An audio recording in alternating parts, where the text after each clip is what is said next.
নমো নমঃ শ্ৰীমদ্ ভগবত গীতামৃত। আজি শ্ৰীমদ্ ভগবত গীতাৰ অৰ্জুন বিষাদ যোগ নামৰ প্ৰথম অধ্যায়ৰ ৪৪ সংখ্যক অৰ্থাৎ ৪৬ সংখ্যক শ্লোক। শ্লোকভাগী হৈছে এনেধৰণৰ: সঞ্জয় উবাচ এব মুক্তাৰ্জুনঃ সংখ্যে ৰথোপস্থ উপাবিশত বিসৃজ্য সৰসং চাপং শোক সংবিঘ্ন মানসঃ। অৰ্থাৎ এই শ্লোকভাগীৰ বক্তা হৈছে সঞ্জয়। সঞ্জয়ে যুদ্ধৰ সমস্ত বৰ্ণনা অন্ধৰজা ধৃতৰাষ্ট্ৰৰ আগত দাঙি ধৰিছে।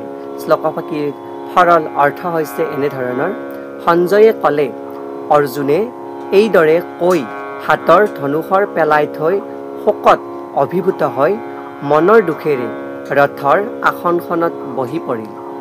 কুৰুক্ষেত্ৰ মহাসমৰত সন্মুখত আত্মীয় কুটুম্বসকলক দেখি শোকত বিফল হোৱা, যুদ্ধ কৰিবলৈ অনিচ্ছা প্ৰকাশ কৰা ধনঞ্জয় অৰ্জুনে শোকত ভাঙি পৰিল আৰু ৰথৰ পৰা হাতত লৈ থকা সৰসহিতে যি গাণ্ডীৱ তেওঁৰ ধনু পেলাই দিলে আৰু ৰথত স্থিত হৈ থকা আসনখনত বহি পৰিল।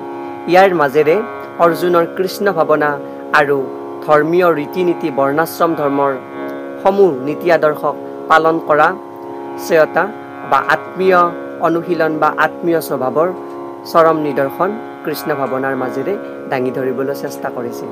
কিয়নো বৰ্ণাশ্ৰম ধৰ্মৰ যি ৰীতি নীতি আদৰ্শ আৰু বংশ পৰম্পৰা বা বংশ মৰ্যাদা ৰক্ষা কৰাৰ যি প্ৰতিভূ অৰ্জুনে বাৰুকৈ বুজি পাইছে। যদিও এই কুৰুক্ষেত্ৰ মহাসমৰত তেওঁৰ বিৰোধী পক্ষই এই বিষয়ে কোনো অৱগত হোৱা নাছিল যে যুদ্ধ কৰিলে বা বংশ পৰম্পৰা ৰক্ষা কৰাৰ ক্ষেত্ৰত যদি বংশৰ কোনোবা এজনৰ হানি কৰা যায় এই সাধাৰণ ভূমিৰ কাৰণে, তাৰ পৰা যি পাপ হ'ব সেই পাপৰ ফল সমস্ত সংসাৰে বা সমস্ত পৰিয়ালে ভোগ কৰিব লাগিব, সেই বিষয়ে অন্যই অৱগত নাছিল। যদিও ধনঞ্জয় অৰ্জুনে বাৰুকৈ অৱগত হৈছিল, কিয়নো তেওঁ কৃষ্ণ ভাৱনাত বা যি বংশ পৰম্পৰাৰ পৰা যি গুৰুৰ পৰা যি শিক্ষা লাভ কৰিছিল সেই শিক্ষাৰ পৰা তেওঁ ইয়াকে দাঙি ধৰিব বিচাৰিছে যে এই ডাঙৰ পাপ কৰ্ম বংশৰ পৰম্পৰা বা বংশৰ ৰীতি নীতি আদৰ্শৰে সংস্কাৰিত হয় যদি মই নিজৰ বংশকে ধ্বংস কৰিব বিচাৰোঁ, তেতিয়াহ'লে সেই পাপে সমস্ত আমাৰ পৰিয়ালকে দোষণ কৰিব বা সেই পৰিয়ালে বা সেই দোষে আমাৰ শ্ৰেয়তা হানি কৰিব। সেয়েহে কৃষ্ণ ভাৱনাত ব্ৰতী হৈ থকা অৰ্জুনে শোকত বিফল হৈ পৰিছিল আৰু ৰথত বহি পৰিছিল।